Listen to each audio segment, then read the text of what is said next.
Now, it's important to remember that nobody ever heals anybody else. Right. We all heal ourselves. Right. And I believe it's the Holy Spirit, good Catholic girl, right? It's Right. Spirit working through me and with me to help that person heal themselves. I'm the facilitator in conjunction with Spirit. Yeah. And I like to use analogies a lot, Frances, as you know, because it gives us a human frame of reference for all this energy woo-woo stuff. I use the analogy of you get a big cut on your leg and you go to the emergency room because you're bleeding like crazy and they stitch up your wound. Well, the doctor doesn't make your skin grow back. You make your own skin grow back. Right. And that's how all this works. Western medicine, Eastern medicine, energy medicine, it's all the same thing.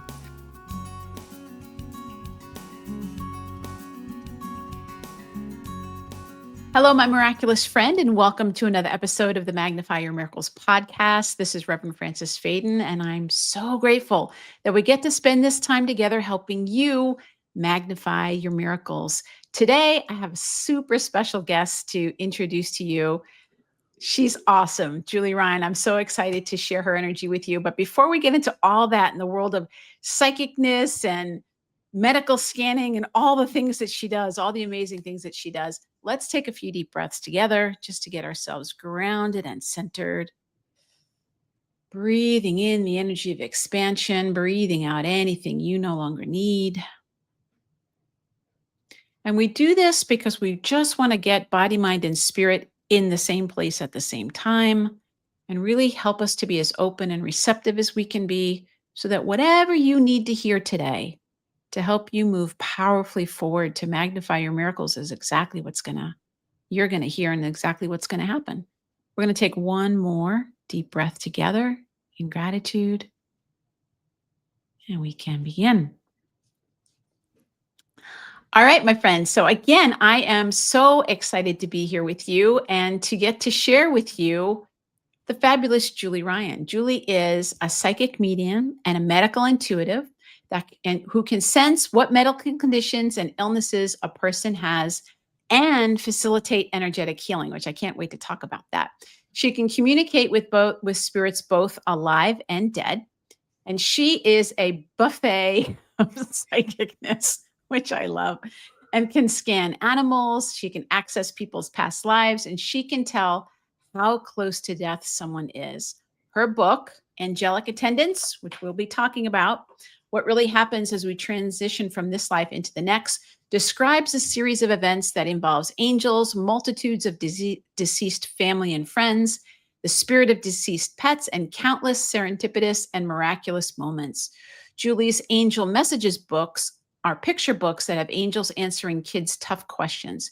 Each week, Julie scans callers on her Ask Julie Ryan show, which is heard in over 100 countries throughout the world and is ranked in the top 0.05% of podcasts.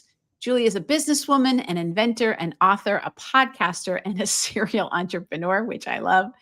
Her surgical devices and inventions are sold globally, and she has founded 9 companies in 5 different industries. Oh my goodness.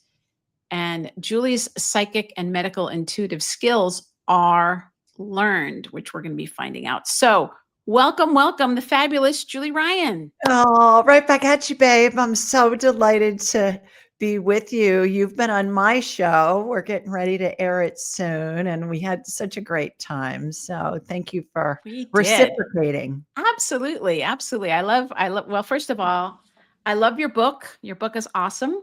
And I love being able to talk to the people that write awesome books. But the first question I always ask everybody is, what is your definition of a miracle? I know you've had lots of them. Something that's seemingly serendipitous, seemingly there's no way in heck it could have happened, seemingly transformative, and awe-inspiring and wonder-producing. Yeah, I love that.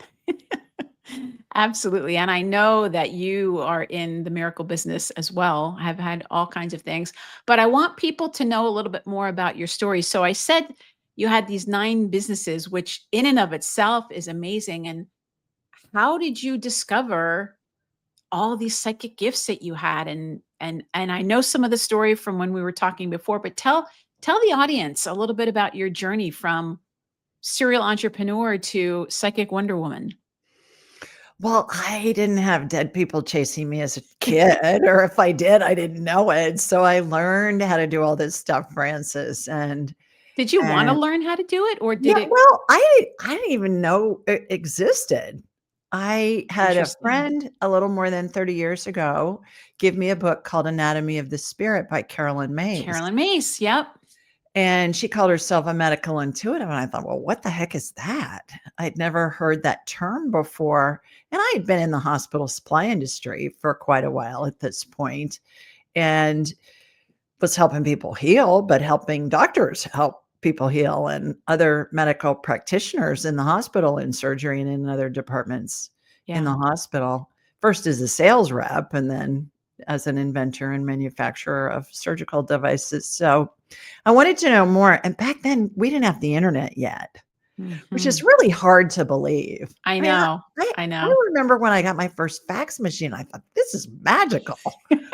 'Cause I was living in Los Angeles at the time, and I can't even tell you how many times my staff and I ran to FedEx to get something overnighted to the East Coast, I but the know, cutoff was 5 PM on the West Coast, so it could get to Memphis in time. So, I know. I remember when I got my fax machine, I thought, "Oh, this is gonna make my life so much easier." So, and then, nobody thought of the internet yet at that point. Right.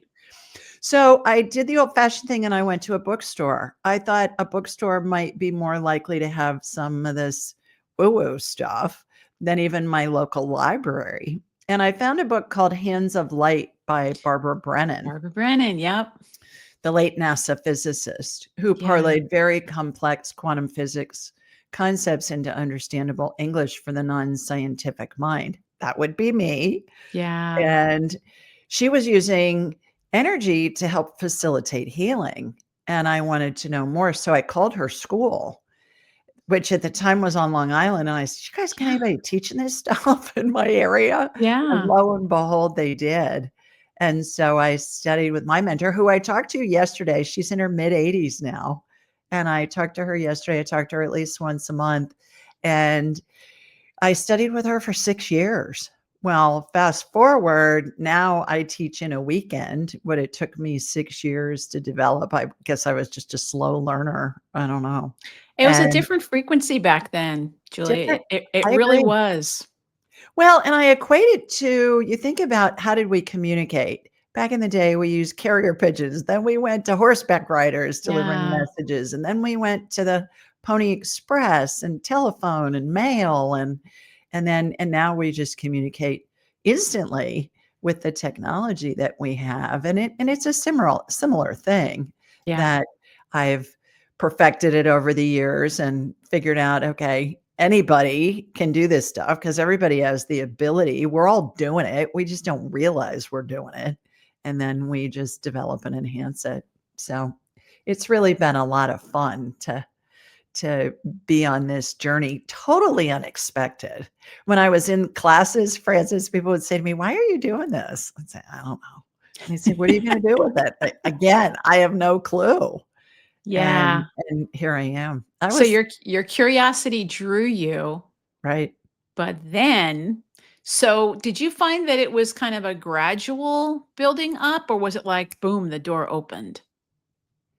It was pretty fast. I went in for the medical, and what I realized was once we connect with spirit, we can do it all. Yes, I that's I don't absolutely. understand why you got the psychics and the pet psychics and the medical people and the past life people and the NDE people and whatever. It's all the same thing. It's all spirit. So Yeah. that's why I came up with my favorite term, my buffet of psychicness. Once you connect with spirit, you can do it all. And Yeah, everybody has the ability. We've all had times in our lives where we think of somebody and they call us or they email us or they text yeah, us or we run into them and we say, "Oh yeah, my gosh, what a coincidence you've been on my mind." Well, there's no coincidence there. That's your intuitive abilities. Likewise, we've all either done this ourselves or seen somebody comfort a child when they fall and skin their knees, and we put our hand on it or we kiss it, kiss their boo-boo, whatever, and almost instantly they're healed and they're off running around playing. And so what are we doing? We're healing them Mhm. energetically, emotionally, and we don't even understand that we're doing it, but that's Mhm. exactly what's happening. Mhm. Absolutely. So I know that you were raised Catholic, right? Right. So what do you believe now? As far as Catholicism goes, Well, I know that a lot of people that listen to the podcast and a lot of people that are attracted to me because I have the Mother Mary energy are people that were like raised Catholic, but then I find that there's this whole mysticism part that kind of draws people and that thread kind of runs through the Catholicism, but you and I like we usually don't call ourselves Catholic, but it informs a lot of what we do. So, yeah, how have you kind of brought I mean, I see a lot of psychics still pray the rosary and I like do every morning, yeah, see? every morning, every A lot morning. of psychics, a lot of mediums. Yeah, I call myself a cafeteria Catholic. So Okay. I take what I like and I And leave we what I don't like. Okay. And I go to mass most Sundays, most weekends. The You Catholics do. I do. Interesting. The Catholics have it figured out. You can go Saturday night if you want, or Sunday night. My parish has a Sunday night mass too. And I don't throw the baby out with the bathwater. I Yeah. think that there's so much wonderful um, tradition and information. And I Yeah. see so much of the work that I do is rooted in that ancient wisdom that Yeah. gets bastardized over the years in Yeah. some instances. And so I think we just need to be discerning. When I'm at mass, I see energetic things happening. And I'm Ah. happy to tell you about that if you Tell want. me. Yes, Yeah, tell me. yeah. For those who are Catholic or who have been to a Catholic mass before, the middle part of the mass they call the consecration, where Catholics are taught that that's Jesus's body and blood represented in the communion and the wine. Well, during that consecration, I see a beam of energy come down from outside of the church, come down on the altar, and then when the priest holds the communion up, I see an arc of light go out over the whole congregation. Thing Wow. with the chalice. I see the prayers when, especially at the end of mass, when the priest has his hand up and he's saying, um, the final prayer and whatever. Again, an arc of light is out there. I like to go to mass in other countries and other cultures, and I always see nuances of energy. Interesting. I went to a Creole mass in Turks and Caicos one time, and right before the gospel was read, there was this arc of iridescent light that came up a uh, like a inverted U shape that was over the whole altar and the priest, and it was there the whole time, and it was undulating, it was moving, all these amazing colors like in your painting Mhm. behind you. And then at the end of mass, the final prayer that went down. There's a shrine north of me. I live in Birmingham, Alabama, and there's a shrine between Huntsville and Birmingham called the Shrine of the Most Blessed Sacrament, and they have a basilica there, Yeah. and they do a healing service in the basement, in the undercroft of the basilica, and I've been to it probably 4 or 5 times, and I took my father there before he died, and then I've gone with other friends who have been visiting, and I see tongues of fire on everybody that's in Wow. there. I see they will take the communion and they'll put it in this big ornate cross called the A monstrance, monstrance, yep. and they'll do benediction, which is a ceremony, and then they'll bless everybody individually going down the communion rail that wants a blessing, and it's like I'm watching somebody flip a light switch. As soon as they're blessed, their Wow. energy just boom, lights up all the way down the communion rail. Wow. So I see amazing energetic things With when your I eyes go to mass. open? This is eyes Eyes open? open, eyes closed, it doesn't matter. Wow. During the Wow. during the consecration, my eyes are probably closed and I'm Yeah. enjoying the show. And You're I'm sure enjoying this. I'm sure people are How going many of us would flock to mass if we could be like, people "Oh, are I enjoy people the are going, show." gosh, she must be really reverent." No, that's not it. I'm just watching the show. And the other thing somebody pointed out to me recently is when you have your hands together in the prayer position, which I learned as a little child, you did too. Right? That's how you prayed. You had your fingers pointing heavenly towards heaven, and well, you got all of your different pressure points, You got your chakras in your there, all the chakras in chakras in the there. hands, yeah. Yeah, and so I've always thought, "Well, that person's really holy because look at how they have their hands folded coming back from communion." No, they probably know more than what we Yeah, do. So I plus there's so much when we talk about my book, there's so much in there that goes back to the ancient I Catholic know. prayers and all of that, I that was reading that this morning, so tell us about that. I was like, "Oh my god." You say that like, you actually see what's in that prayer. yeah, there's a prayer said at the end of every Catholic funeral called In Paradisum. And the translation from Latin into English is into paradise. And the prayer talks about how the angels and our loved ones will greet us and lead us into paradise. Well, that's what I see. I call it the 12 phases of transition. And I saw it for the first time in 2002 when my own mother was dying. And so at her funeral, and there were 13 priests on the altar, I think, for her funeral. It was a big deal Wow, funeral. okay. She was a principal of my Catholic grade school and was Oh, very well okay. known in town. Okay. So I heard that prayer that I had heard many, many times before either sung or said at the end of every Catholic funeral. And boy, I really understood it from a new perspective because that's what I saw happen with my mother. And I've seen it many, many thousands of times since. And when I was writing Angelic Attendants, I was led to do some research on where did that prayer originate. And I learned that it began as a 5th century Gregorian chant. Mhm. And I thought, well, maybe it took till the 5th century till somebody was well educated enough that they could read and write. And certainly back then, those people were men. And oftentimes they were living in monasteries and Yeah, synagogues. yeah. And so I have this picture of this little monk, writing out this prayer in the form of a Gregorian chant.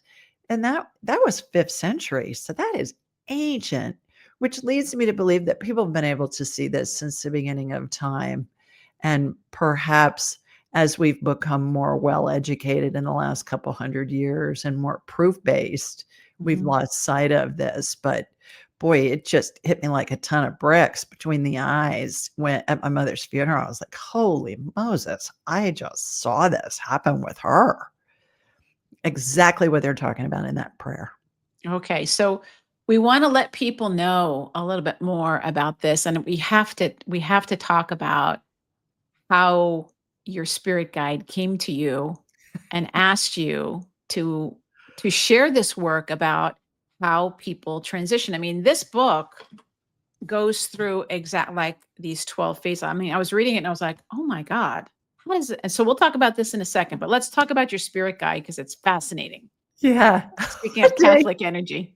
one day I was with my mentor, Susan, and when she's doing a healing on me, Francis, my deceased loved one's spirits are in the room. My little dog, Katie, who was a Oh, Keychown German Shepherd mix, her little paws are up on the side of the massage table, everything. And so one day this spirit of a dead pope shows up. He's got on his pope hat, his pope, the shepherd's rod, and the whole 9 yards. And I said to him, when Susan could see him too, I said, "Well, who are you?" And he said, "I'm Clement."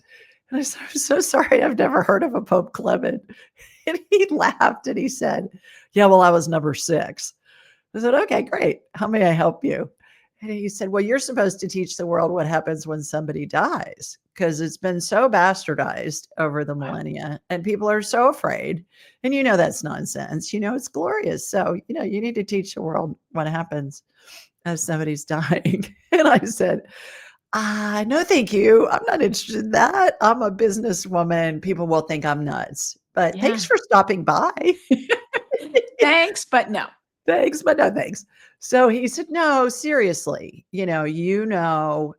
and you just need to get on with it. And kind of like the Nike ad, just do it. And I said again, thank you so much for stopping by. I'm really not interested.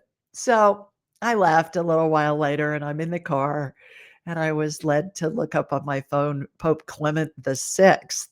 Well, come to find out, this guy was in office during the Black Plague, and he's best known for his prayers for the dying and his prayers for the dead. And I thought, Ryan, you can't make that up. I never heard You of the can't. guy.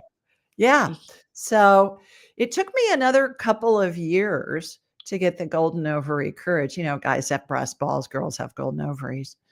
And how it happened was at mass.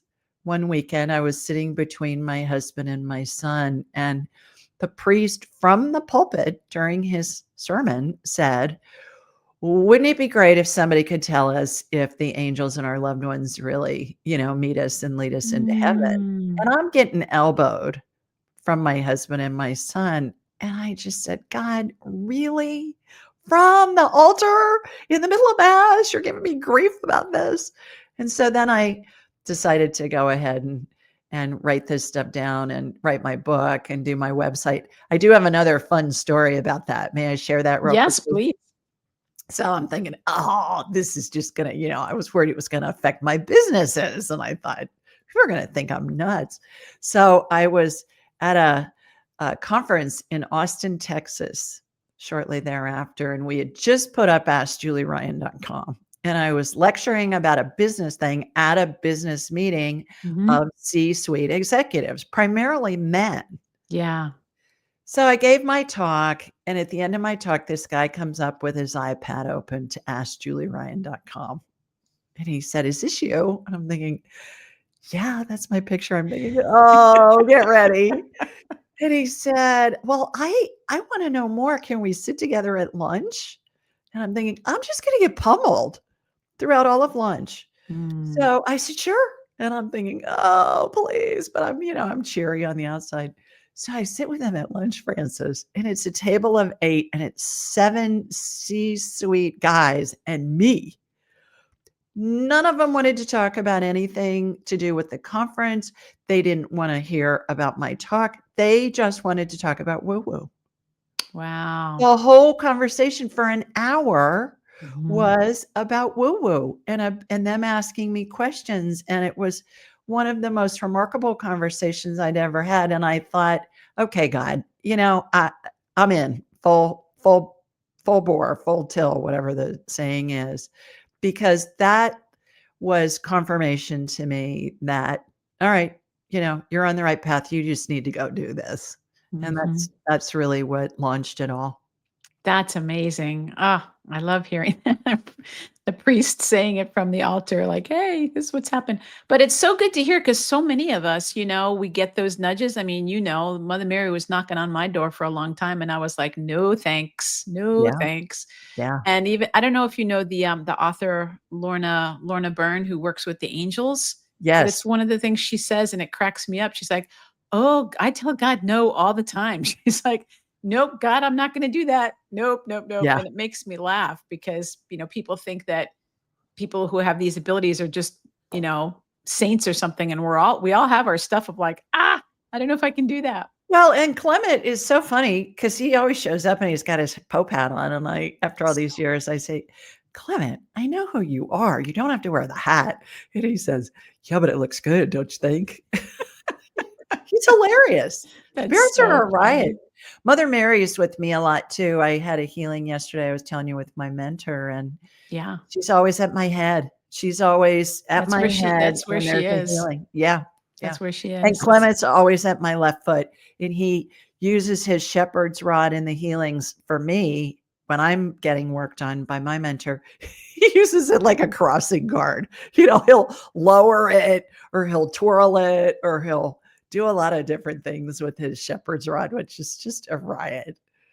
Do you have an example of a healing story of like someone coming to you? I mean, I know a lot of the work that you do is helping people transition, but since you do that smorgasbord of everything, do you have a story Yeah. of like a healing that happened that even might maybe even surprised you?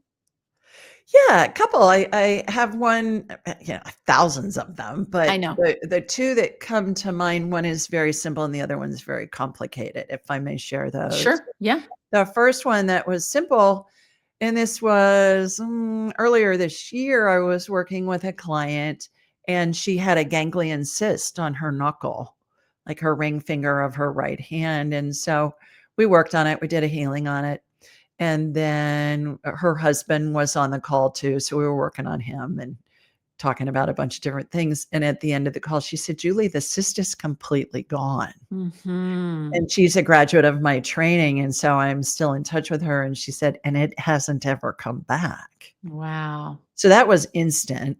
Now, it's important to remember that nobody ever heals anybody else. Right. We all heal ourselves, Right. and I believe it's the Holy Spirit, good Catholic girl, right? It's Right. spirit working through me and with me to help that person heal themselves. I'm the facilitator with in Yeah. conjunction with spirit. Yeah. And I like to use analogies a lot, Francis, as you know, because it gives us a human frame of reference for all this energy woo-woo stuff. Woo, Yeah. by the way, in Taoism means source. I don't know if you knew that. I don't know. That's good to Yeah, know. yeah. So I use the analogy of you get a big cut on your leg and you go to the emergency room because you're bleeding like crazy and they stitch up your wound. Well, the doctor doesn't make your skin grow back. You make your own skin grow back. And Right. that's how all this works. Western medicine, Eastern medicine, energy medicine, it's all the same thing. Right. The complicated one is many years ago, I was working with a couple whose 4-year-old daughter was in kidney failure, and she was on the Mm. transplant list.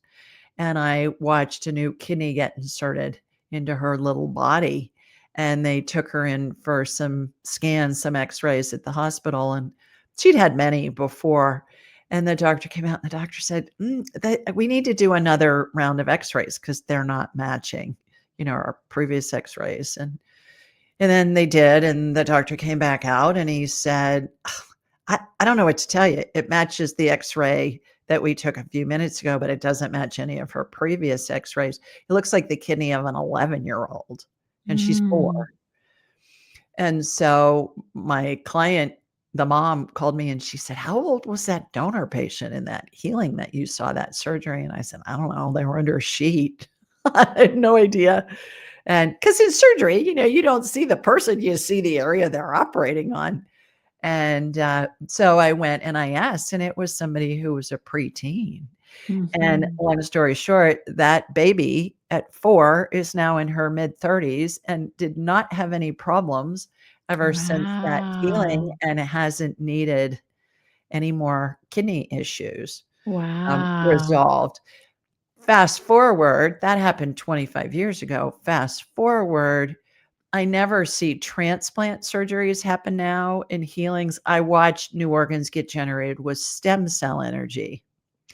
And I find that fascinating because back then, nobody had heard the term stem cells. Now it's part of the zeitgeist. People don't know what it is. At least they've heard the term. And so I find it interesting how spirit's always going to communicate to us in ways that we can have a human frame of reference available to help us really integrate and assimilate what the healing is.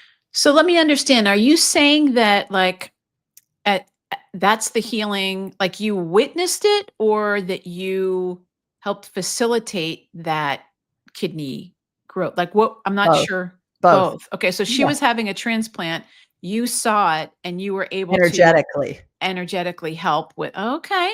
Energetically, Awesome. she was not having an actual transplant in surgery. It was an energetic surgery that happened. Oh. Now I would see, for instance, a left kidney, I would see a mold of a left kidney, like a plastic Yeah. mold. Yeah. When I was manufacturing surgical devices, we used injection molds and Yeah. blow molds for plastics. Think of a Yeah. jello mold, for Yeah. heaven's sakes. Yeah. When I watch the stem cell energy go in there, I see a vortex spin above it, and that centrifugal force transforms the stem cell energy into whatever body part we need.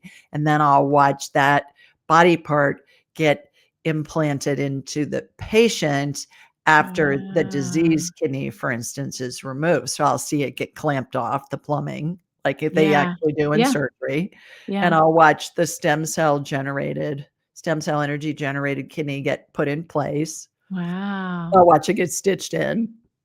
I'll watch the clamps get removed. Excuse me. Wow. And Amazing. and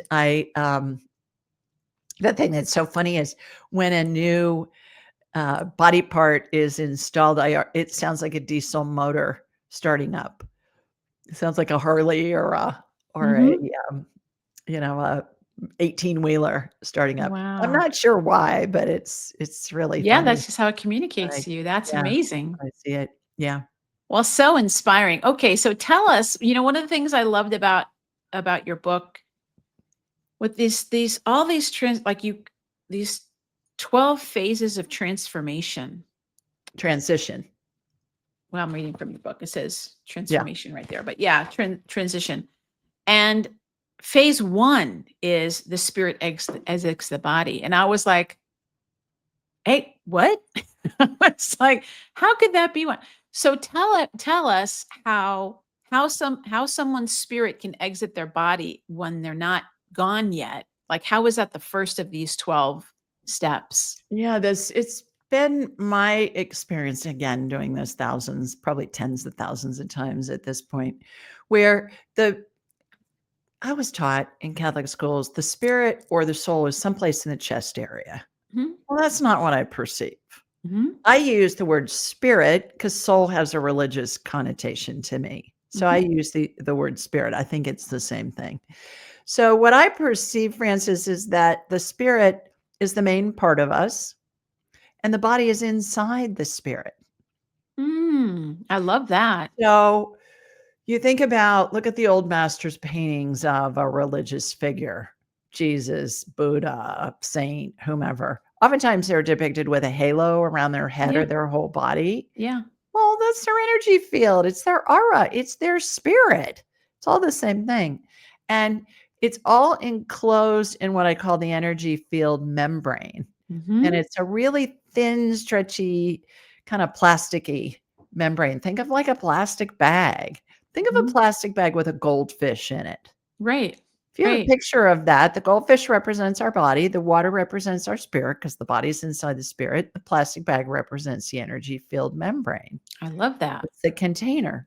So when somebody's dying, the spirit is disconnecting through the top of the head. We hear NDE people oftentimes talk about going through a tunnel or the light at the end of the tunnel, or they go through a vortex. That's what's happening. And the spirit hangs on to the top of the head in a speech bubble configuration, Mhm, similar to in a mhm, cartoon, the character's thoughts mhm, or what they're saying. And and then as the person is getting closer to death, there are deceased loved ones and angels and the spirits of deceased pets mhm, that show up. So it hangs on to the top of the head. It's still attached. It's still powering the body, but to a lesser extent. When mhm, somebody is in one of the phases of transition, I am unable to look inside their body from a medical standpoint mm. because it's the equivalent of trying to read an X-ray in a pitch black room without any electricity. Makes sense. So I'm working with the person who's transitioning now instead of working to heal them from a medical standpoint. Right, Yeah. right. So let people know how you help people cross over. Well, as the person that spirit exits, that's phase 1. Phase 2 is the maternal spirit comes in, the Mm. closest person on the maternal line to the person who's dying. So, for example, my mother's deceased. When I'm dying, my mother will be there running the show from the spirit Mm. world. She brings in the angels, she brings in the other spirits. And But that's true whether you have a good relationship with that person or not. Is that right? well, yes, that's true because snarky personality stays with the body when somebody dies. All Right, spirits are pure love. right. Also, other interesting point, it's the mom that raises the person. So if a person Ah, is okay. adopted, Okay. Or Then raised by their grandmother or something like that. it's gonna be the closest maternal spirit Got it. who raised that person. Yeah. So there's that, and then that surprised me. I saw my Mima with my mother, who had died Oh. 6 months before my mother was dying, and she was running the show. I mean, she was bossy, like, Mhm. not obnoxiously bossy, but she was laser focused on my mother. She was bringing in the angels, she was bringing in the Yeah. other spirits. I thought God probably had some kind of a department in heaven, like the dying department, and he would Yeah. Yeah. dispatch some angel, there'd be like some message and, "Okay, Susie Q is dying in Seattle, send the angel to go help Susie Q." That's not what I perceive. It's always the maternal spirit, which is interesting too from a heritage standpoint, because in many cultures, the Jewish religion and culture, I think of right off the top, the child isn't considered Jewish unless the mother's Jewish. Right. And so it's always on that maternal line, Yeah. the heritage, which I think is fascinating with regard to this. Then the paternal spirit comes in next, and then angels come in. Mhm. Paternal spirits bringing in the angels. These are big old angels as I perceive them. Big Mhm. wings, white gown, Yeah. barefoot, rope belt. Is that what they really look like? That's what they look like to me, because that's what I was taught they look Right. like. The Right. statuary and the paintings and all of that. To somebody growing up in an indigenous culture in the middle of the Amazon, they may see angel energy as just a blob of purple haze. Yeah. Yeah. So spirit's always going to show up as we need it. And then they form a circle around the person who's dying. And just for conversation's sake, let's say a person's dying and they're in a bed. And then that circle opens up into a horseshoe, eventually a straight line across the foot of the bed. And there are thousands of spirits that come. I call them the Welcome to Heaven Committee from Oh, all of the so person's sweet. lifetime. And the angels act as angelic crowd control and the line of demarcation between this world and the human world and the spirit world. So that's in a nutshell what happens. There is an interesting nuance that I'd love to share, a couple of them about it. Yeah. About phase 5-ish, 6-ish, there are 2 additional angels that show up on either side of the spirit bubble, attached to the person's head, the person who's dying. And again, the first time I saw all this was with my mother, and I'd never been around anybody who was dying before. That was Mhm. my first rodeo Yeah. for that. So these other angels showed up, and I thought, "What? This is gonna be interesting. Wonder what they're gonna do." Well, about phase 9, their wings start to move, and it's Mm. this slow rhythmic movement, and it reminded me of a giant owl. Mm. Silent wings, slow, rhythmic, but you can almost feel the drag that it's creating with the movement of these owl's wings, and I could feel it, I could see it, I could hear it with these angels with my mom, and I thought, "This is gonna help her spirit separate from her body." I don't know how yet, but I know that's what's going on, and that is exactly what happened. The movement of their wings caused a vortex, again, the tunnel, the light at the end of the tunnel, people reporting going through a Mhm. vortex when they're dying, and that's what created the lift to help my mother's spirit separate from her body. It reminded me of driving through a car wash at the end Mhm. when they turn the dryer off, Yeah. and then, it's sucking all the water off your car. Yeah. And so when I was writing Angelic Attendants, I was led to do some research, and I just put in the search owl wings vortex. Come to find out there's this phenomenon called the wingtip vortex that is an aeronautical engineering Wow. concept, and it's how the air goes over and under the wings of a jet, a plane, a bird, a bug, anything that flies. It creates a vortex underneath the wings and it causes lift. Lift. And if you research that online, you will find thousands of pictures of wingtip vortices and articles and papers. Fascinating. And I'm thinking, "Oh, good heavens, I'm watching these angels' wings create this vortex that's causing lift and helping my mother's spirit evacuate from being attached to her body through this vortex. And it's a real aeronautical engineering phenomenon that I'm witnessing with angel wings. Yeah, as Really? above, so below. I totally believe it. Yeah. I totally believe it.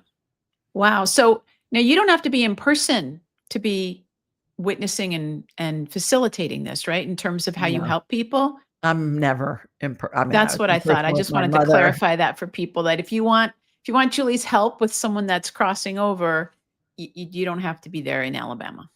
Well, and there's a chart of all of the phases of transition, which are in the book. We've got diagrams of it in the book, of the different phases. And Yep.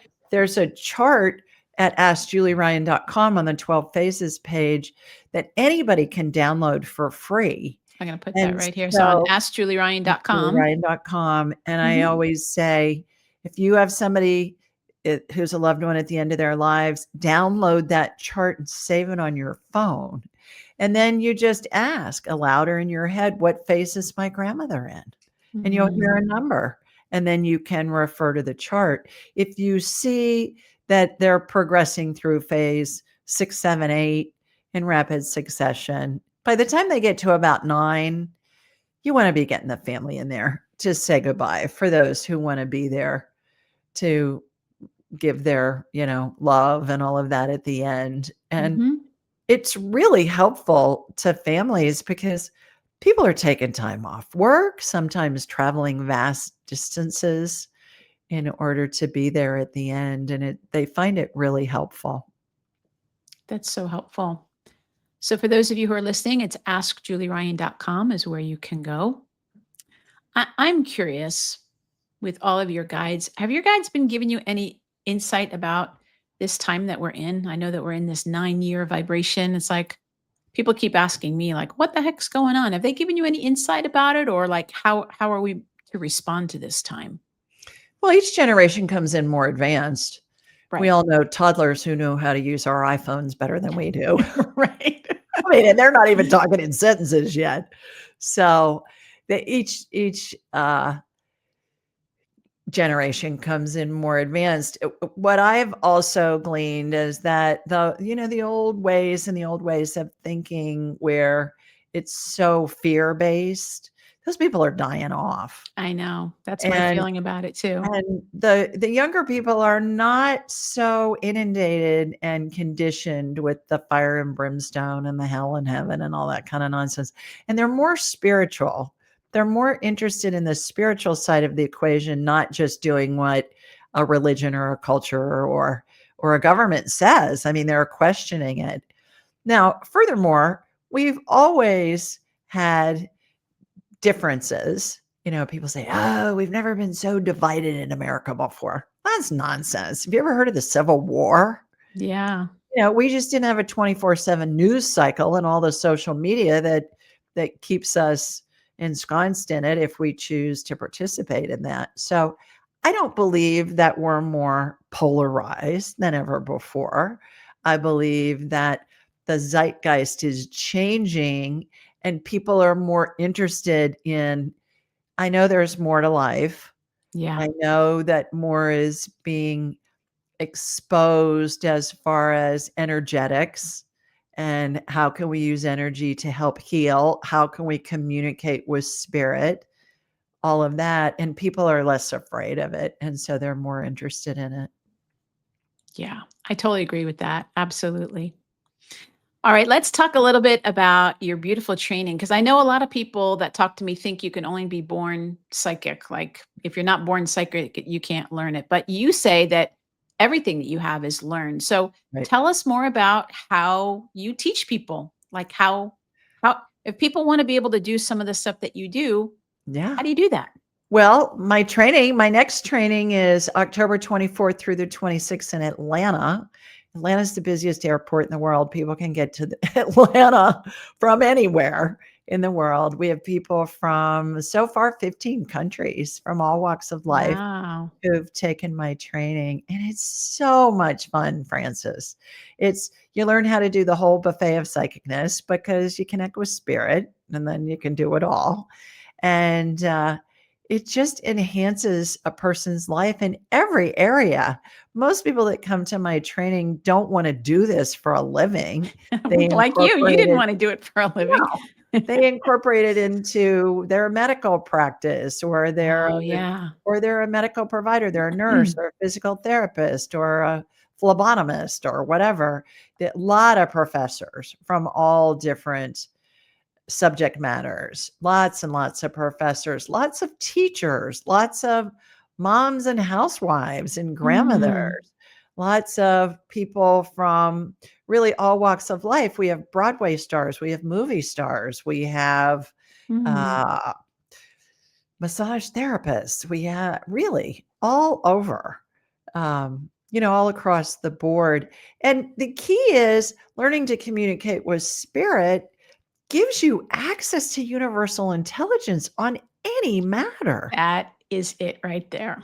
And you don't need to have known the spirit in order to communicate with them. Who do you want to talk to? You want to talk to Mother Teresa or Moses or Elvis? It doesn't matter. Our heads are big satellite dishes and they receive and transmit frequencies, and every spirit has a frequency they keep Yeah. throughout all their lifetimes. So you just think of, like, you communicate with Mother Mary all the time. Well, you didn't live when she was alive, but you Yep. have a great relationship with her. You think of her, that tunes your satellite dish head to her frequency, Yeah. and it opens up something similar to a two-way radio communication. And you say something, and she's going to answer you. It's going to feel like a thought in your head, and it comes in instantly, fast as you can snap your fingers or before. And so that's what I teach is how do we do that? How do we validate the information that we get? My training is 10% technique, 90% transfer of energy at a super high vibration from me to my Oh, students, awesome. Good to know. because we need to be able to hold that frequency, because that's the channel that spirit is communicating on. Because spirit doesn't have the density of a body to slow down the vibration like we humans do. Right. So it's a matter of raising one's vibrational level to the level of spirit. They're always communicating to us. It's just, are we on that spirit channel? Or are we on the I feel crappy channel at a low vibration? Because it's like you got satellite TV. Yeah. Well, they're broadcasting all those shows on those 700 stations or whatever they have. Yeah. But if you've got a big storm blowing through your town, the satellite signal may not be able to get through the cloud cover and you're Right. not able to receive it, but those shows are still being broadcast. And once those clouds dissipate, you're able to get that signal again. It's the same concept Yeah. I with love this. that. So that training is happening when did you say? October? October 24th through the 26th in Atlanta. We've rented out a hotel. It's right next to the airport, free shuttle. And it's such a remarkable weekend, Francis, and it'll enhance a person's life in every area And that's that whether you're a beginner or you've been doing stuff. most people have no abilities when they come. Mm, But I've had to cut off the number of graduate volunteers that are coming in at their own expense to be there to help the students, because it's such a remarkable, fun weekend. mhm. And, what a testimony, my goodness, that Yeah. I've got these dozens of graduates that are flying in from all over America and even abroad to be there to participate. Yeah, I could totally see that. Yeah, Absolutely. All right, let me put it up here for people if they want to go. So you go over to askjulieryan.com, right. and that's where you'll see the information about the angelic attendants. And then And also you have a gift, right? right. Right here. Anybody that wants a free copy of my book, digital and audio book download, and we've got it in Spanish too, if you prefer that. Just go to julieryangift.com. You can get it off of Ask Julie Ryan too, my main homepage, and we'll send you a free digital and audio book download. I believe this information should be taught in the schools. So share it with anybody you want. Certainly, it's given as a gift when somebody's facing the end of their lives, that it'll be given to the family, or Yeah. as it's given as a funeral gift a lot, where Interesting. people will send it. Many churches of all denominations and synagogues give it to every family that comes in to plan a funeral. And also many, many hospice facilities and death doulas give it to their clients and their families too. So share it with anybody and everybody. I give away tens of thousands of them for free Oh, every beautiful. year because I just think this stuff's so important. So Pope Clement, I don't know that he had that in mind, that I was going to give away my book for free, but I'm sure he's happy. I'm doing what he wants me to do. And I learned pretty early on not to argue with him because he's always right. Darn it. Well, he's got that Pope thing, He's got that that. infallibility Pope thing. Well, he's got that, access to universal intelligence thing. I know. I'm teasing you. All right, my friend, this is so fun. I'm curious before we wrap up here if you want to share a little message or let people give us get a little taste about what you do. What do you think? What might be fun? Well, who do you want to talk to? Let's say pick somebody that you want to talk to, their spirit. Whether you knew them or not is irrelevant. Let's see what they have to say for you and for everybody listening. How high up can you go? Do you talk Whatever, to? whatever you want. The big G if you need. Can we? We Oh can talk yeah. to God himself. Yep. Yeah, Yeah, God would yeah, be awesome. I was going to say Jesus, but if you can actually go to yeah. the big The one, yeah, big, I would want the to big talk to G. either that Yeah. or Padre Pio. Those would be my two. Yeah. Well, let's go to God. I mean, God is source. And I believe that we're all a fractal of the divine. We're made in the image and likeness of God. God is energy. God is spirit. God doesn't look like Dumbledore or Gandalf from the Lord of the Yeah, Rings movie. Some old man sitting on a throne on a cloud in heaven, although that's how a lot of us were taught God yeah. books. So God communicates through spirit. It's all the same thing. It's all one and the same. So, is there something that you'd like to say or something you want to know? Do you have a question or a comment just to get the conversation going? Well, because God is like the big energy. Well, one thing I was going to ask you, it's interesting that you brought up the owls because owls have been making their presence known to me over the last year and a half or so, and I've been very like, what's the owl message? But um, I I keep seeing cross symbolism showing up for me. And, I don't really identify as Catholic, even though that was a big piece of my upbringing. And so that's kind of my question is more, it's a little bit more of a Jesus question of like, I don't belong to that path. Why does that energy keep showing up? Like, what is it wanting me to know, or what is it wanting me to learn or embrace or channel? Well, first of all, on the owls, when you were mentioning that owls are showing up, I saw a scene of Harry Potter in the first movie where he's carrying his white owl. Sedgwick, Yep. I think is the owl's Head, name. head, head, head, Hedwig. Hedwig. Yeah. Hedwig. Hedwig. That's right. One of my favorite scenes from all of the Harry Potter movies is it's Christmas time. There's snow on the ground, and he's carrying this white owl across the courtyard at Yeah. Hogwarts. I saw that first, and then I got Merlin the magician. Always had He's an owl. Yep. And so what I was hearing on that, and I'm vibrating right now. I have goosebumps telling you about this. So this is a profound thing coming in on the owl. The owls are messengers of the divine. That's Mhm, why you keep seeing them. Talk to them mhm, telepathically, find out what they want to do. But the symbolism of the owl is to show you the reason why the Harry Potter and the Merlin the magician came in is you have those abilities and you're helping so many people with it, like mhm, Harry did, like Merlin the magician did.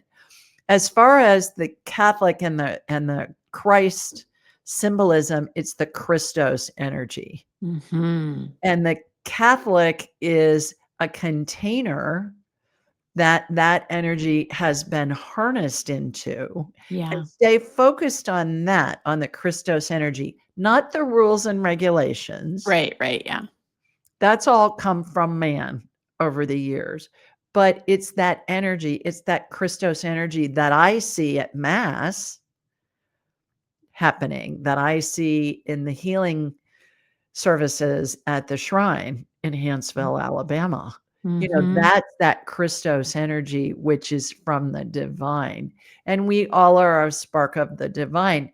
The other thing that God wants you to know is that in the Bible, and I don't know the verse or anything. I mean, you're the reverend, you probably do. But when Jesus said, "You're gonna do things that I Greater do and things. greater in things even greater," God's saying you're just getting started. Oh. And so your spirituality, your abilities are continuing to ramp up. And in doing so, what I just saw in my mind's eye was kind of like you see a funnel cloud go through a town and it sucks things along with it. I Mhm. just saw you as like a tornado cloud Mm. going through, and there's people that are joining you. They're being sucked in by your energy in a good way, not in a detrimental way, but in a good way. And you're spreading so much Mm. love and light and goodness and hope and all of that, God is thanking you for your Aw. service. Thank Yeah. you. That Yeah. means so much to me. Thank you, thank you. Oh, my friend, I'm so glad that we got to spend this time together. I'm just so grateful, and I'm just really encouraging all of you to go to Atlanta. You're never gonna really Definitely. hear me say that very often, but go to Atlanta. There's actually a beautiful church in Atlanta. I was there before the pandemic, and it's a Sacred Heart Church, speaking of Jesus's energy, and it's gorgeous. So there's definitely beautiful energy that's down there. Thank you, Julie Ryan. You're awesome. Thanks for being here and for sharing your light and your love and for everything that you do for all of us. I'm so grateful for you. Oh, right back at you, babe. Thanks for all you do Thank too. you. And thank you for having me as a guest today. Absolutely, my great pleasure. All right, my miraculous friends, thank you so much for being here. If you did enjoy this episode, please share it with your friends, your family, share it on social media, anywhere that you know where people need some light and they need some inspiration. And don't forget to get your free gift from Julie at askjulieryan.com. Sign up for that training. I think it's going to be fabulous. And always remember, the key to magnifying your miracles is knowing that your miracle is already here. We'll see you next time, everybody. Bye-bye. Hey, my miraculous friend, thank you so much for watching. If you want to be the first one to know when new videos are released, just click the subscribe button. And if you click the notify me button, you'll be the first one to know, especially if I go live. Thank you once again, and I'm sending you all my love and blessings.